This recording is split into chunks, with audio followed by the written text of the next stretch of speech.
പൈസ കടം കൊടുക്കുന്ന ആളാണോ? ഒന്ന് നിന്നേ. വലിയ തുകയൊന്നും കടം കൊടുക്കുന്നതിനെ കുറിച്ചല്ല ഞാൻ ചോദിക്കുന്നത്.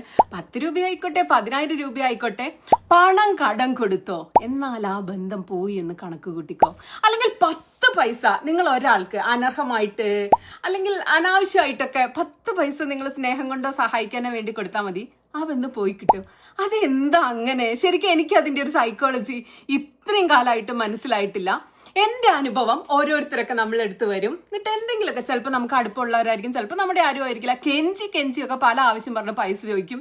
നമ്മളെ കയ്യിൽ പൈസ ഉണ്ടാവില്ല. എന്നിട്ടും നമ്മളെ ചില ഇഷ്ടങ്ങളും ലക്ഷറികളും ഒക്കെ വേണ്ടെന്ന് വെച്ചിട്ട് നുള്ളിപ്പെറുക്കി ചിലപ്പോൾ പൈസയൊക്കെ എടുത്തു കൊടുക്കും.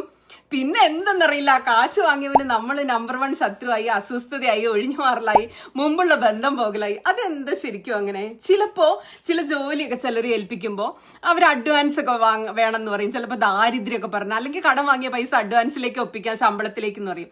നമ്മൾ സ്നേഹം കൊണ്ടും പൊട്ടനായതുകൊണ്ടും പൈസ കൊടുക്കും. അപ്പൊ നമ്മൾ വിചാരിക്കുന്നത് നമ്മളെ കൂടുതൽ സ്നേഹിക്കുന്ന എവിടെ? പിന്നെ പണിയൊക്കെ പറയുമ്പോൾ നമ്മളെന്തോ ഇവരെ കൊണ്ട് ഫ്രീ ആയിട്ട് പണിയെടുപ്പിക്കുന്ന പോലത്തെ ഭാവം, പുച്ഛം, സ്നേഹം പോകുന്നു. അതെന്താ അങ്ങനെ? നിങ്ങൾക്ക് ഇത്ര അനുഭവം ഉണ്ടോ? എപ്പോഴും പണി കിട്ടിക്കഴിയുമ്പോൾ ഞാൻ ഭയങ്കര പ്രതിജ്ഞ എടുക്കും, ഇനി മേലാൽ ഒരു പട്ടിക്ക് ഞാൻ 5 പൈസ കൊടുക്കില്ലെന്ന്.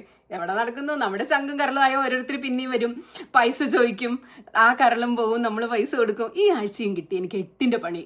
വിഷമം കൊണ്ടാ ഞാൻ ഇതിവിടെ വന്ന് പറയുന്നത്, വേറെ എവിടെ ഇത് പോയി പറയാൻ. അപ്പൊ ഞാൻ എൻ്റെ ആ പ്രതിജ്ഞ അങ്ങ് പുതുക്കാണ്. ചത്താലും ശരി 5ന്റെ പൈസ ഞാൻ ഒരുത്തനും കൊടുക്കില്ല. സത്യം സത്യം സത്യം സത്യം.